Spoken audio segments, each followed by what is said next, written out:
Pensa só! E se uma previsão, feita há 50 anos, sobre o colapso da nossa civilização estivesse se tornando realidade, bem debaixo do nosso nariz? Pois é exatamente isso que a gente vai investigar hoje. Um estudo bem alarmante lá de 1972 e uma validação moderna que sugere que o tempo pode sim estar se esgotando. É uma frase bem forte, não é? Ela vem de uma reavaliação de um dos estudos mais polêmicos do século XX. E para entender o que isso significa de verdade, a gente precisa voltar um pouquinho no tempo, lá na fonte original.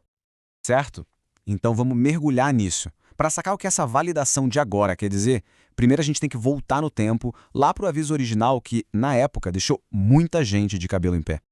Então, tudo começou em 1972. Um grupo de cientistas do MIT publicou um estudo chamado Os Limites do Crescimento. A previsão era ousada. A civilização industrial estava caminhando direto para o colapso no século XXI. O motivo? A superexploração dos recursos do planeta. Na época, claro, a ideia deu o que falar, foi super debatida e até ridicularizada por muitos especialistas. Agora, avançando quase 50 anos no tempo, o que será que aconteceu com essa previsão? Bom, uma nova análise resolveu revisitar os modelos originais, mas agora usando dados do mundo real. E as conclusões? Olha, são no mínimo surpreendentes. O que dá um peso extra para essa nova análise é a credibilidade dela. Foi escrita por uma diretora sênior da KPMG, uma das maiores empresas de consultoria do mundo, e publicada num jornal super prestigiado, o Yale Journal of Industrial Ecology. A conclusão? A nossa trajetória atual, aquela de deixa a vida me levar, aponta para um declínio terminal do crescimento econômico já na próxima década. E o pior, um possível colapso social por volta de 2040. E olha, não foi uma análise superficial não, foi um mergulho profundo nos dados de 10 variáveis-chave. Fatores como população e produção industrial foram centrais, claro, mas o estudo também olhou para recursos, poluição e até bem-estar humano. Tudo para ver se os padrões lá de 1972 batiam com a realidade de hoje. E a resposta foi sim, batiam. Mas vamos lá, o que quer dizer colapso social nesse contexto? Isso é super importante de entender. Não é o fim da humanidade, ok? Significa uma freada brusca no crescimento econômico e industrial, seguida por uma queda bem acentuada na produção de alimentos e nos padrões de vida. Basicamente, é o fim do crescimento do jeito que a gente conhece. Com base nos dados que temos hoje, a análise indica que existem dois cenários que são os mais prováveis de acontecer. Vamos dar uma olhada em como eles se desenrolam. O primeiro é o Business as Usual 2, ou BAU2. O segundo é o Tecnologia Abrangente, ou CT. E o que é bem alarmante é que ambos os cenários, que são os mais prováveis, nos levam para um ponto de virada bem sério. O cenário BAU2 é o mais sombrio. Ele prevê que o crescimento vai parar em mais ou menos uma década. E a partir daí, a gente veria uma queda brusca nos recursos, na produção industrial e na oferta de alimentos. Tudo isso enquanto a poluição continua a aumentar, e rápido. O resultado final? Colapso social. Já o segundo cenário, o de tecnologia abrangente, mostra um futuro um pouco diferente.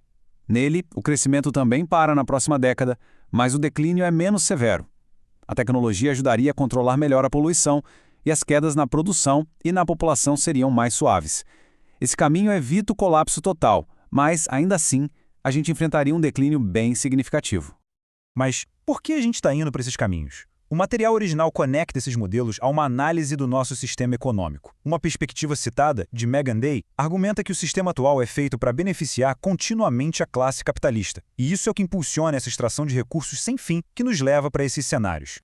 Mas será que a gente está fadado a um desses dois futuros? O estudo sugere que não. Existe um terceiro cenário, um que leva a um resultado bem diferente. Esse caminho é chamado de mundo estabilizado. É, de longe, o mais esperançoso de todos. Só que tem um porém, não é para onde a gente está indo agora. Para chegar lá, seria necessária uma mudança de rota, uma mudança deliberada e gigantesca. E que mudança seria essa? O modelo identifica uma receita com dois ingredientes principais. Primeiro, inovação tecnológica em larga escala. E segundo, investimentos pesados em serviços públicos, como saúde e educação. E o crucial aqui é entender que não é um ou outro, é a combinação dos dois. E o resultado dessa abordagem seria transformador. Num mundo estabilizado, a poluição cairia drasticamente. Enquanto isso, o uso de recursos e o crescimento da população, que antes eram insustentáveis, finalmente se estabilizariam. Isso permitiria uma civilização próspera, operando dentro dos limites do nosso planeta. Ok, chegamos à pergunta de $1 milhão. Quanto tempo a gente tem para fazer essa mudança acontecer? A resposta do estudo é tão alarmante quanto urgente. A próxima década. É isso. A gente tem apenas 10 anos para mudar fundamentalmente de rumo e buscar o cenário de um mundo estabilizado.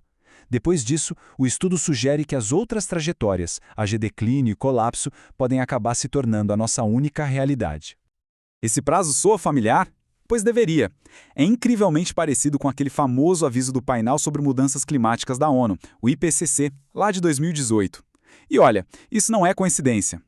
As duas crises, tanto o colapso por esgotamento de recursos quanto a catástrofe climática, nascem da mesma raiz, um modelo de crescimento que simplesmente ignora que o nosso planeta tem limites. No fim das contas, os modelos não estão prevendo um destino inevitável. Eles estão apresentando uma escolha bem clara entre futuros muito, mas muito diferentes. A verdadeira pergunta não é o que vai acontecer, mas sim o que a gente vai escolher fazer a respeito.